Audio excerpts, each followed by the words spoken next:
Hello, everybody. Welcome to Mirrors, a space for self reflection, healing, and growth. Today, we are talking about loneliness, something that often creeps up in life after big life changes. If you've ever felt lost in your own company or unsure how to move forward, you're not alone.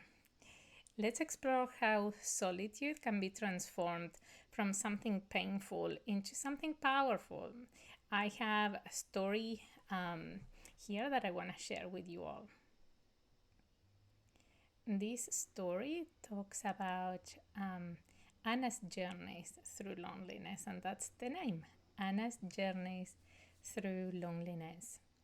I'm gonna read it for you, and I hope you enjoy it. So, Anna's journey through loneliness. Anna never thought she would feel lonely in her own home.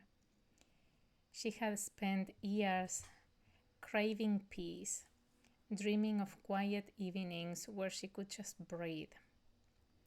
But now, in the stillness of her apartment, the silence felt deafening.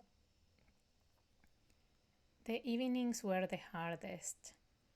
After Maya fell asleep, Anna would scroll through social media, watching other families post their perfect dinner photos, their cozy movie nights, their weekend getaways.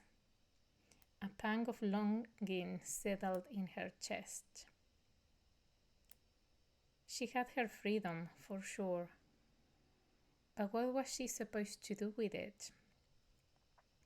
One Friday night, after another dinner eaten alone at the kitchen counter, Anna decided she had had enough. She pulled out her phone, scrolled through local activities, and on impulse signed up for a pottery class. The idea of showing up alone made her stomach twist, but she pushed through the fear. The first class was awkward. Everyone else seemed to know each other, and Anna felt like an outsider.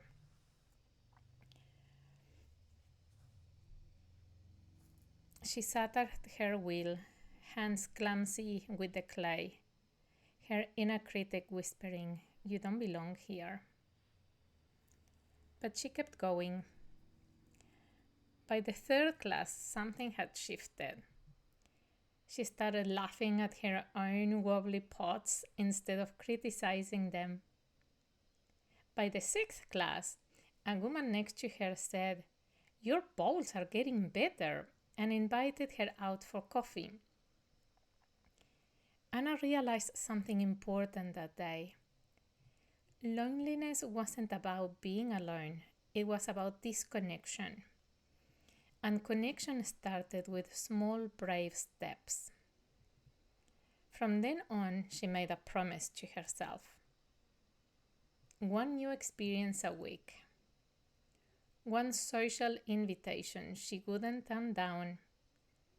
One moment of joy, just for her. Slowly the silence stopped feeling so heavy. And one evening, as she sipped her tea, surrounded by plants and half-finished pottery, she realized she actually enjoyed her own company. She had been afraid of loneliness, but in reality, she was learning to love being alone. I hope you enjoyed this little story, and I would love to hear your thoughts and comments about your own experience with loneliness. How did you overcome it? How did you become a friend with it? How did you move through it? Please leave a comment below. I'd love to hear what you have to say.